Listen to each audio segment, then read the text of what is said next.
Here's why I'm still accumulating ZBCN even though nothing I say is financial advice. Reason number one is because if let's say ZBCN did around a 19x, the price at that point would be around 10 cents. However, I do not know the future, but keep in mind, ZBCN, and we can even take a look at this on the price chart. Before the recovery, of course, it had a pullback. But then before that, it had that run. And what was the major catalyst there? I mean, there's pretty much none. Also, it's not like ZBCN had that much hype to begin with. Not to mention, Zebec, what was much to hype about there?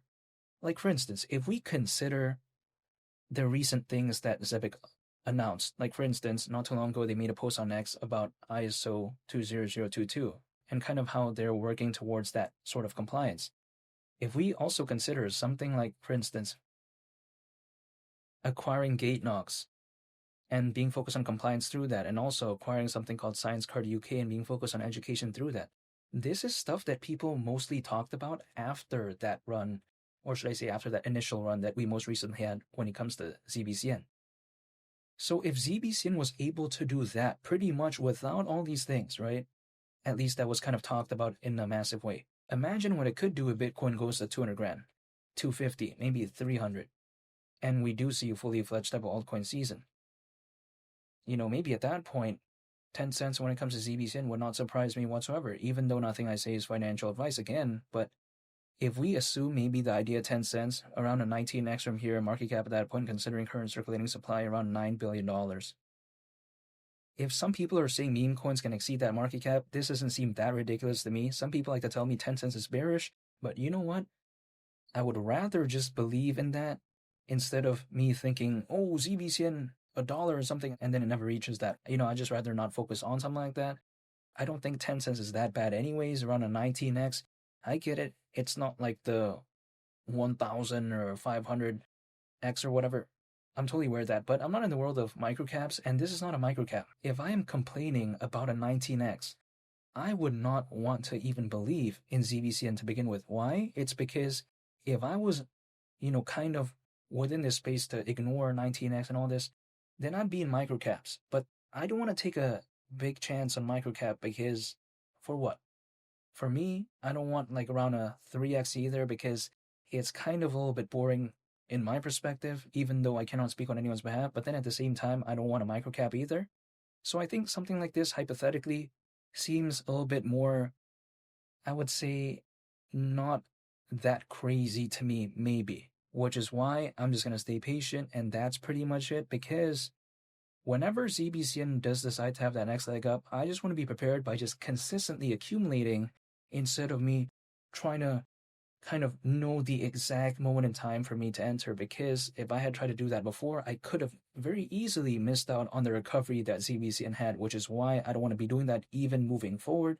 I'm still going to stay patient and just hold, and that's it. Now, 10 cents, that's still on my mind, and a reason why that's still on my mind is because I think there's a big demand right now, at least from what I can observe, for these projects that are alternatives beyond Ripple and Stellar, but then are still focused on global trade and finance and the payments market. Like, for instance, we've seen XDC have a very good recovery. We've seen something like XPR. We've seen something like SwiftCoin gain pretty good attention. And also, we take a look at XCN, which still has good attention, and we take a look at ZBCN, which seems to be having a pretty okay recovery too. Think about that. That is pretty much 5 projects beyond XRP and XLM that many people can probably name. And even in some cases, some people out there may not know that there's actually 5 reputable projects beyond Ripple and Stellar, which is, I think, crazy to think about because XRP and XLM, they're very massive. But then sometimes people want alternatives because the market cap is already very massive. And if there is a lot of attention, which maybe flows down to the other projects that are focused on the payments market and as well as the global trade and finance market, much like Ripple and Stellar, but then there isn't that many options to begin with. Just imagine the type of attention the few reputable projects that do exist within this space would have. And we're seeing a glimpse of it as of right now. I get it, ZBCN isn't a multi-billion-dollar market cap project, neither is XCN, XPR.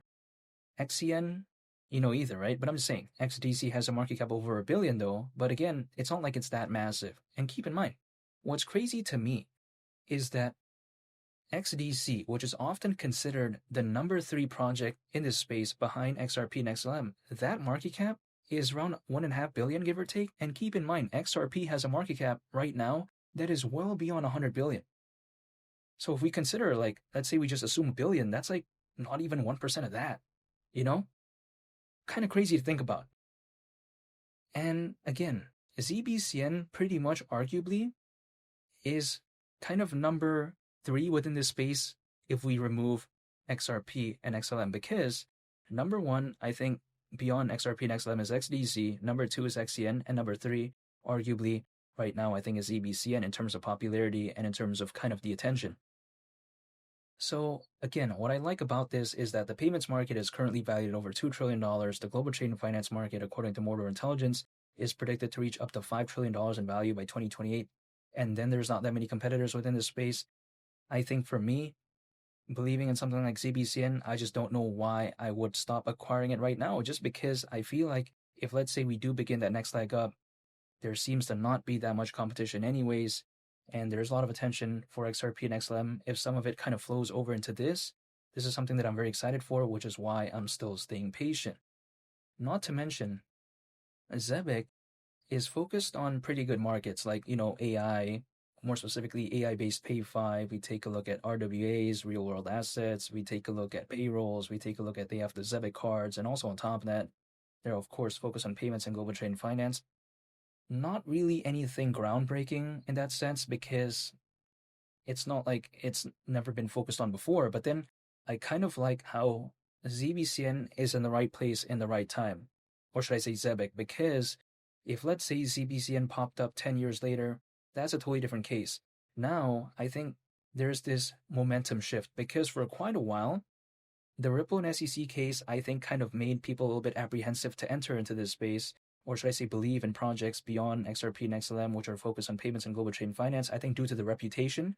So I think that's why for quite a while, the other alternatives really didn't have that much attention. Now that hopefully the case is gone forever and now people pretty much don't care about that anymore, now it's beginning to have this momentum shift where people really do want to pay attention to other projects, it seems like, from what I can observe, beyond XRP and XLM. So I think Zebec is at the right moment at the right time, arguably if we do ever see a fully fledged type of altcoin season, because we currently have over 600 million crypto owners. Back in the peak of the 2021 bull run, there was around 300 million crypto owners, so we have way more. We also have to consider the Bitcoin ETF, the Ethereum ETF, and the attention that has, and also the number of institutional kind of, or should I say, enterprise adoption. I think if we do, again, ever see a fully fledged type of altcoin season, I don't see why ZBCN maybe won't gain attention as well, but those are the reasons why I'm still acquiring ZBCN, and I'm just waiting. That's about it. And feel free to subscribe if you enjoyed this video. I would greatly appreciate it. It's Mali the Captain, and I'll catch you on the next one. I'm out. Peace. Bye.